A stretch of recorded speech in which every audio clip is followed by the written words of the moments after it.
এটাই আমার কাম্য। সবার কাছে বিদায় নিলাম। আসসালামু আলাইকুম।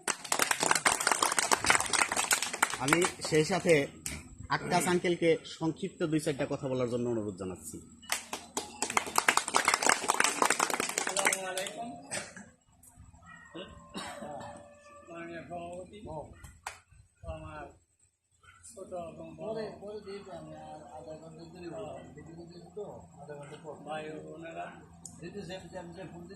আমি যে উদ্দেশ্য নিয়ে দাঁড়াইছি ইলেকশনের ব্যাপার প্রচারণা নিয়ে।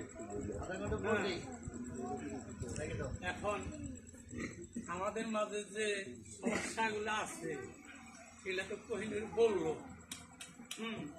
আমার বাবার দরকার পড়ে না। হ্যাঁ, একটা কথা বারবার বললে এটা বিরক্ত।